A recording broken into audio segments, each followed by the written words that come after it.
Salam budaya Jaya NKRI, masih bersama channel Mukti Aji. Pada kesempatan kali ini kita akan membahas pamor yang paling dicari, yaitu pamor udan mas. Namun sebelumnya mengingatkan kembali tentang bagian-bagian keris. Ini warongko keris. Ini gaya-gayaman Surakarta.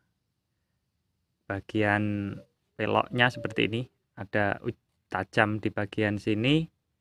Kemudian pada jejer atau handle-nya tidak lugu atau polos seperti gaya Jogja, tapi ada tambahan seperti ini, agak menonjol. Baiklah, ini gambaran dari pamor udan mas. Penampakannya seperti ini.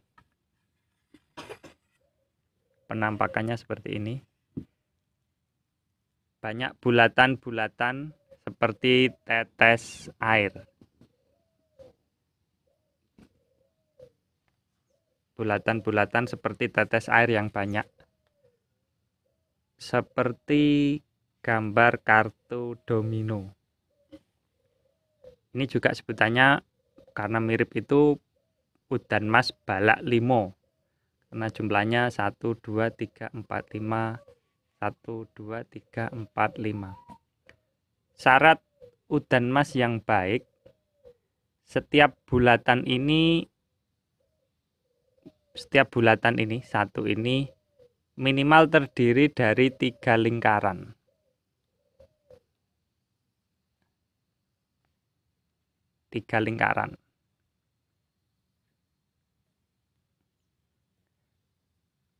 Ya, gambarnya seperti ini.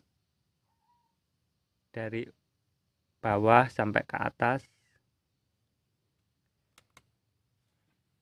Dan di bagian gonjo, mengingatkan kembali tentang bagian keris. Di bagian gonjo, ini gonjo. Yang ini gonjo sampai ke sini. Ini juga terdapat pamor yang bulat-bulat, maka dinamakan pamor sumber. Pamor sumber harus lebih dari 3 bulatan. 1, 2, 3 lebih, maka dinamakan pamor sumber pada gonjo ini ya. Pada bagian gonjo ini dinamakan pamor sumber karena lebih dari 3 bulatan pada bagian gonjo. Pembahasan tentang pamor ini, pamor sebenarnya mirip semacam raja atau istilahnya patkwa yang dituangkan dalam sebilah tosan aji.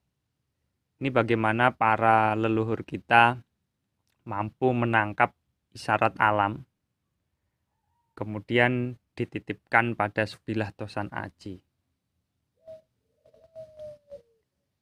Filosofi dari pamor udan mas ini sebenarnya tidak melulu tentang kekayaan. Pamor yang bersifat rezeki, yang terkenal memiliki tuah di bidang rezeki, memang banyak yang dinamakan dari unsur air atau elemen air. Seperti ini udan mas, kemudian ada pancuran mas, ada banyu mili. Penampakan banyu mili itu mirip seperti ini.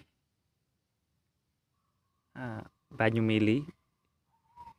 mili, udan mas, ada Tirto Tumetes, ada Pulau Tirto, pulau air, Tirto Tumetes, air yang menetes. Kenapa memakai unsur air dalam penamaan pamornya? Ya, karena air itu menyejukkan. Kalau pancuran mas seperti ini bilah tosan aji, dari atas kemudian bercabang ke bawah seperti air terjun. Ini pancuran mas.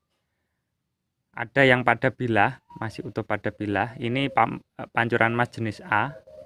Kemudian ada ini bilah tosan aji. Kemudian ini gonjonya. Ya. dia membelah duanya di bagian gonjo. Ini pamor pancuran mas jenis B.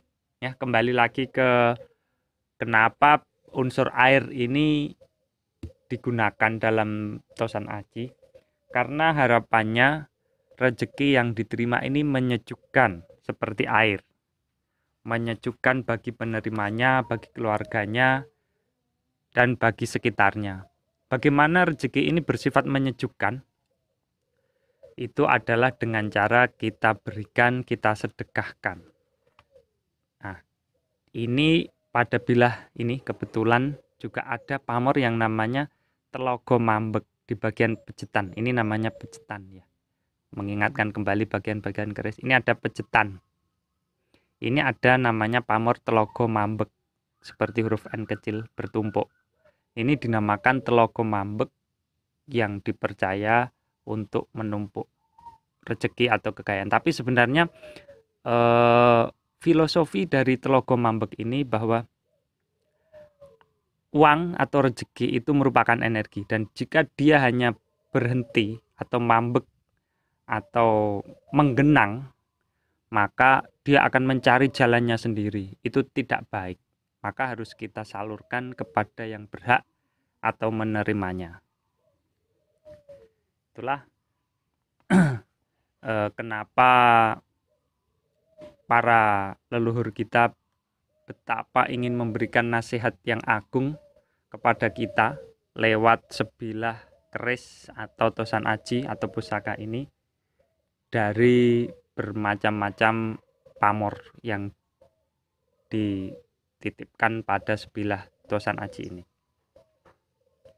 Dan air juga mengandung pesan, ketika jumlahnya tepat, pas, maka dia akan bermanfaat, dan jika berlebihan, maka dia bisa menjadi banjir, menjadi manfaat, menimbulkan kerugian bagi seseorang.